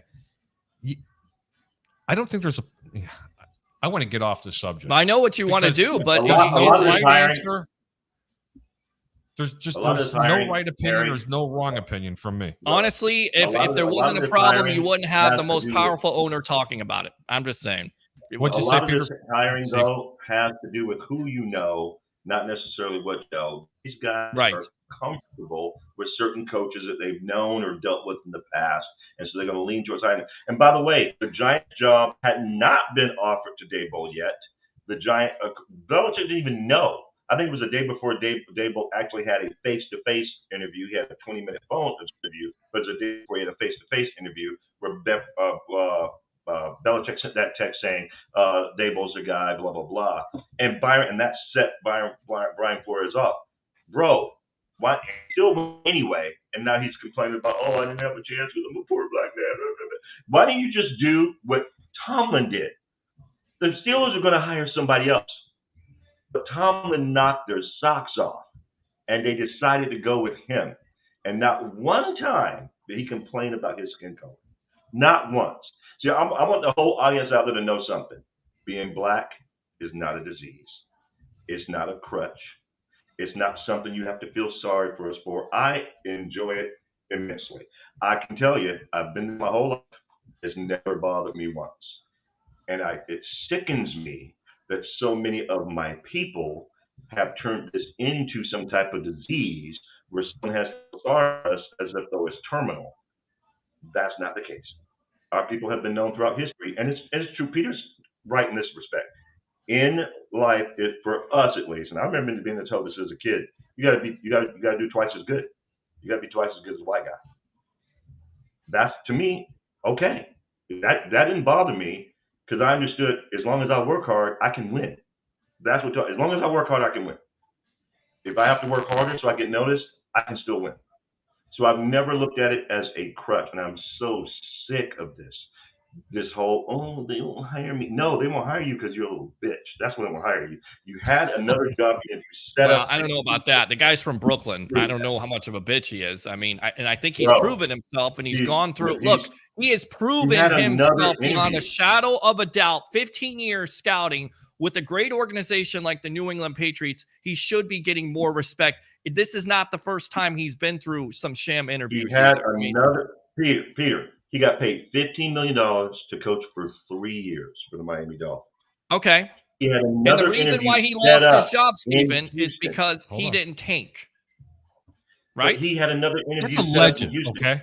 Is it? Right. Right now, that's a legend. Right. We don't know. Okay. That's not been proven. I believe it. Yes. But right now, we cannot condemn somebody until you know facts. Do I believe that's the case?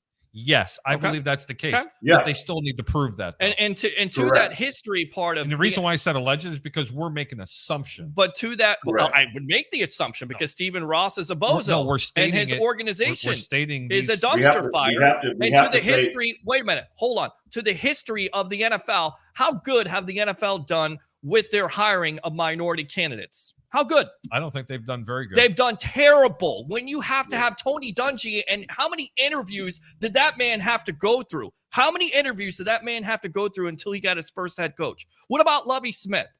You don't have to worry about that with the Tampa Bay Buccaneers because they do a hell of a job of hiring not only minorities, but also women. That should be your model organization, NFL, and it's not.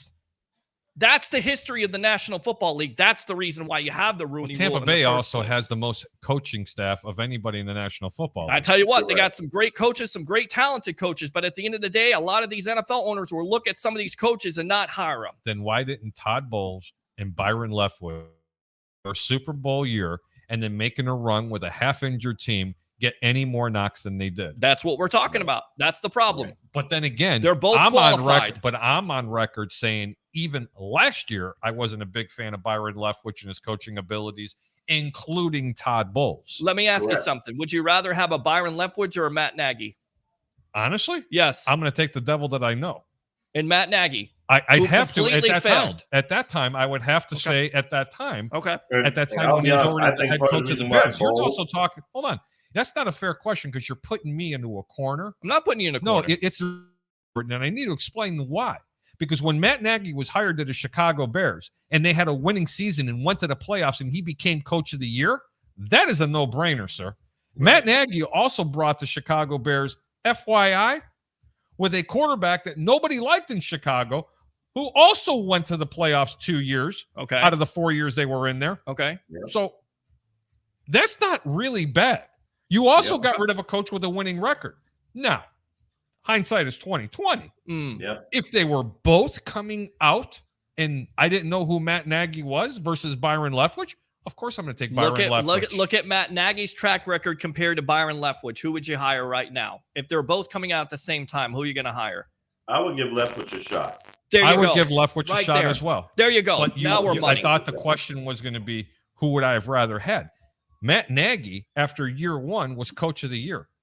Yeah. Okay, after year one. But then what do you do after that? Went to the playoffs again. Okay, so Matt Nagy deserves a job in the National Football League, but Eric Bieniemy, is. who's the guy who's calling the plays, Matt Nagy hasn't even called the plays for Andy Reid. Eric Bieniemy is calling the plays. Hey, He doesn't deserve a job. Peter, I'm not sure Eric Bieniemy's calling the plays.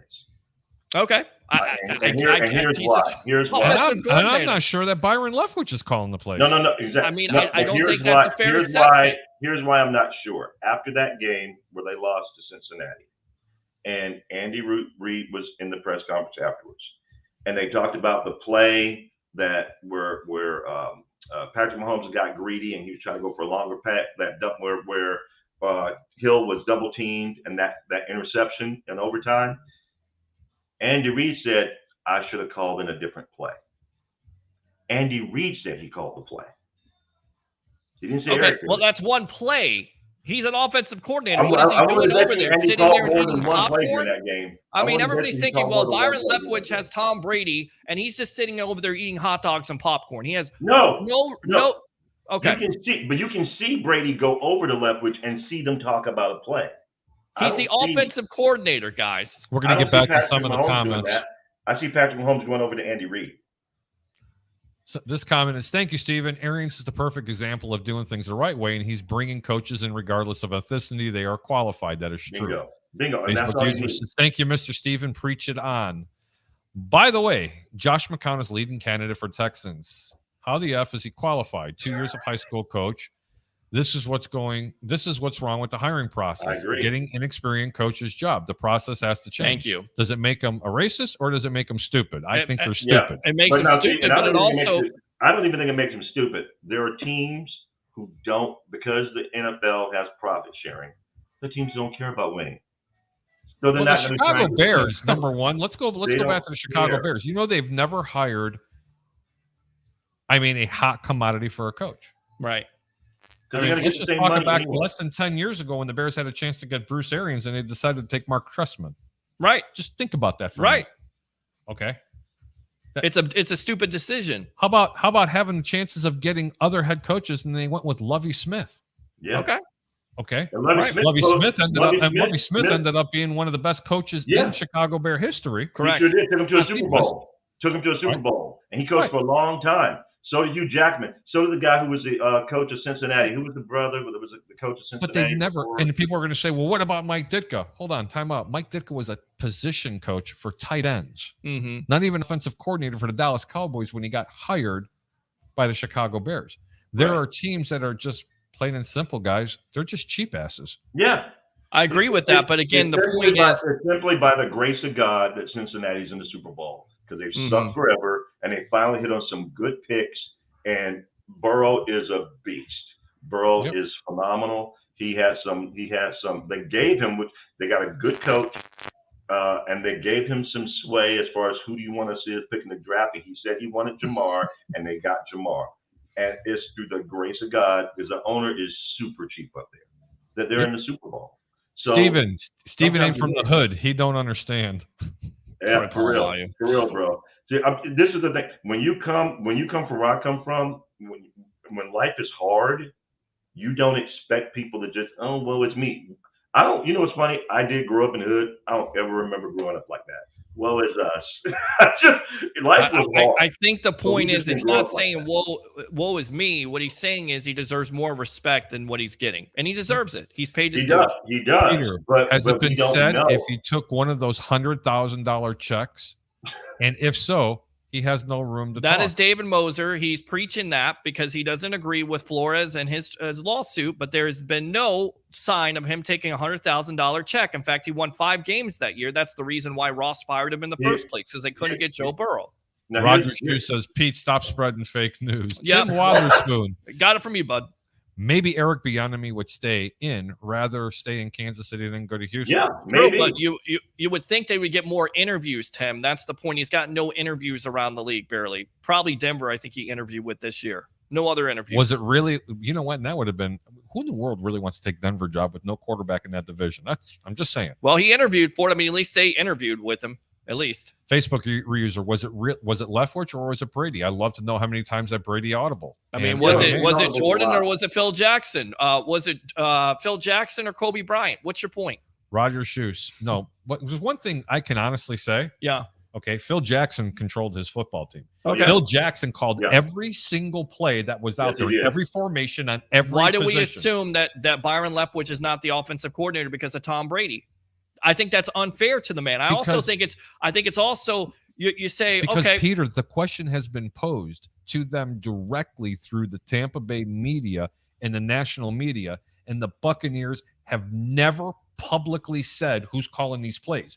You can ask anybody in the National Football League other than the Tampa Bay Buccaneers, and you say, who's calling the plays?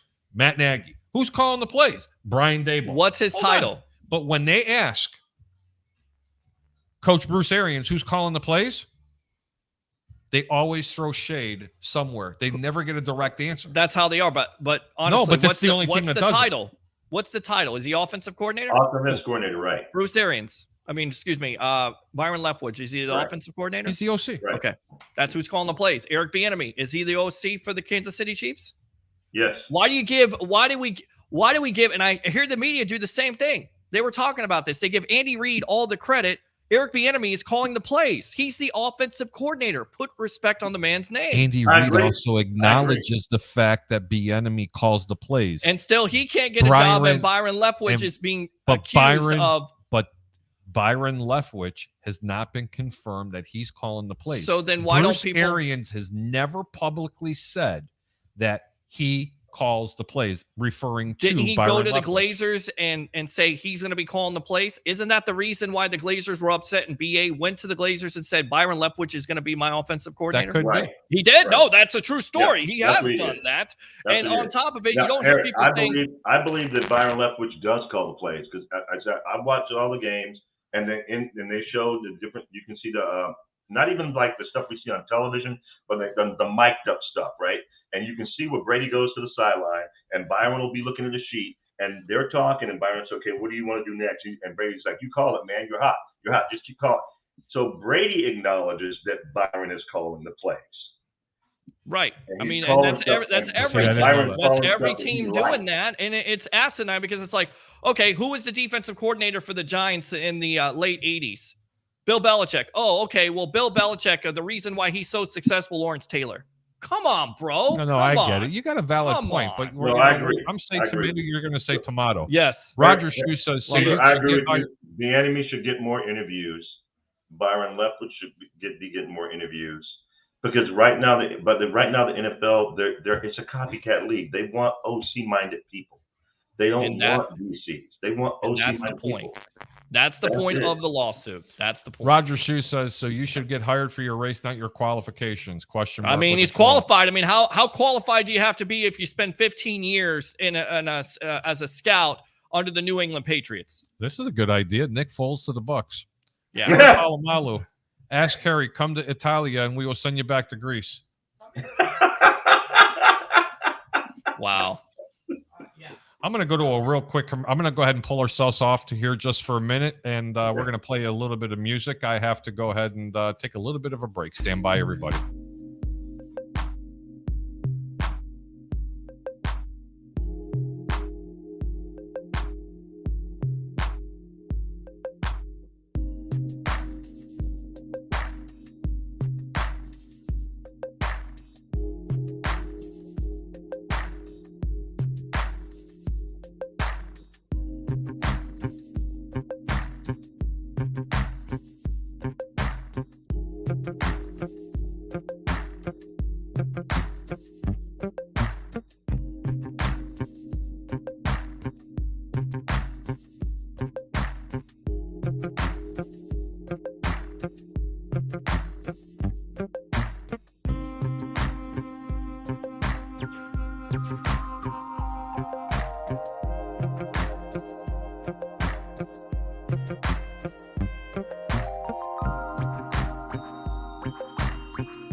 Thank you, everybody.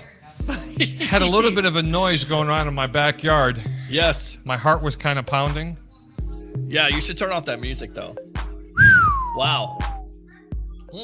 Everything is okay. Steven. Oh, my boy, Steven.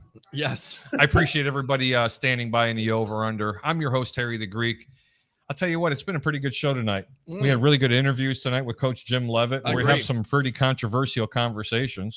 It's all right. It's a good conversation. You know, Yep. Again, we don't hate each other. We're just talking here. We're trying to find a common solution to it. So, Steven, I agree. I just want to tell everybody I really appreciate everybody coming on tonight. We're going to go ahead and cut this show down. And we're going to go ahead, after you're gone, Steven, we're going to go ahead and read the rest of the comments. But as usual, my brother, I want you to know I appreciate you coming on here. I love your opinions, no matter whether they're diversified or not. You are entitled to one, sir. absolutely. Okay. And it's much love, brother, because you are an awesome individual. Steven, tell everybody where they can find you. It's a little bit of a joke. Thank you. You can find me in Pandora's box, trying to keep Peter out of there. Trying to keep the Peter out of Pandora's box. Steven, have a really great night. Thanks for coming on the over-under. We're going to go ahead and read the rest of these comments, and we're going to go ahead and get off the air. Nick Foles to the Bucks. I wonder how that makes Tampa Bay Ray feel. Troy Polamalu says, ask Harry, come to Italia, and we will send you back to Greece. There's my boy, Tampa Bay Ray. Roger Shue says, Nick Foles. Great. Roger Shue says, Nick Foles again. Where did I go? Roger Rashew is repeating himself. Harry's favorite Greek restaurant. I should try. How about Harry Cooking Stream? Troy says, I feel like Steven has more white friends than black friends. That's not very nice. No, that's not very nice. I didn't want to make that kind of a show. Roger Shue says, Frank Newsbeat, Harry is right. Alleged. Okay. Facebook user says, doesn't Bieniemy have an interview with the Saints coming up? I had no idea about that. You know what? He'd be a really good fit in New Orleans. Yeah. I'm Scary telling you, fit. he really I mean, would. they don't have a quarterback either, but they may have. Is that a number one or number two while you're on break, Harry? Just want to have air freshener on hand just in case. Ben Cornett. That's probably Ben. Yep. Roger Shue says, this has been a great show. Deep diving from all different perspectives. Love it. Makes us all think. You know, that's what we try to do. Not only something to think about, yes, but to talk about. Absolutely. Sure. Roger Shue says, something's going. It's Cat's back door. Jeez. Christopher Cole, BL called the plays for Winston, and he had 30 TDs. And you know what? He also has the illustrious record of 30 interceptions in the same season. Facebook user, I know it's just people talking probably, but what's your thoughts on Winston coming back to the Bucs? I'm going to make it real quick and simple. It would be a fantastic idea if Publix had a sale on crab legs. I'm only kidding. He needs to come back to this team. He really does, because you know what? He knows this offense. He's been in the system. But in all honesty, I wouldn't give up a lot. This team is still ready to win, and their winning quarterback is right on the current roster. Do you think so, Kyle Trask? So. No. Blaine Gabbert this year. I think they're going to go big quarterback hunting, and if they can't, then you go with Trask or Gabbert. Friday night threesomes. Love it. Great. Peter. Yes. Tell everybody where they can find you, brother. Guys, the Sports Web Monday and Wednesday nights live on I Love St. Pete, the Hub, 9 o'clock. 3 things. Bring the passion. Bring your excitement. Just don't bring any nonsense. I'm your host, Peter Blake, giving you something to think about and talk about. Yes. Ladies and gentlemen, thank you so much for tuning into the Over Under. If we gave you something to think about and talk about, that's exactly what we're supposed to do. I didn't give any picks out this evening because you know what? I'm taking the week off. I wanted to make this an informative show. I wanted to have a nice guest and talk to Coach Jim Leavitt and get his perspective on a few things. I'm glad we brought Stephen Glasgow in to get his perspective on a few different things. And you know what? Tampa Bay Ray Kennedy calling up. That was awesome. Did appreciate it. We have one more comment to read, a couple of them. Oh, there's my girlfriends right there. Oh, yeah. Peter's next wife, Vomred. Vomred. And Cumred. Anyway, we're going to see you guys next week. But I'll tell you what, Monday and Wednesday next week, you can catch me on the Sports Web on I Love St. Pete and 1252 Sports Chicago, as well as the Hub down here in Pasco County. For Peter the Blake, and Harry the Greek, thank you so much for tuning in. We'll see you guys next. Hold on. We got one more call. We may have a call from the Macho Man here. Stand by. It may be the Macho Man. Maybe somebody. Is this the Macho Man? You know what? I'm going to have to answer this phone. He hung up. Oh, that was nice. Man. I wanted the Macho Man to call in. That's okay. Anyway. Oh, yeah. I'm your host, Harry the Greek. Thanks for tuning into the Over and Under. We'll see you next Friday night, 9 p.m. Eastern, 8 p.m. Central, live here on 1252 Sports. Have a good night, everybody.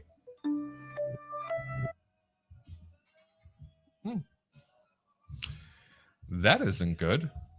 Usually I have a nice send-off. See, to me, folks.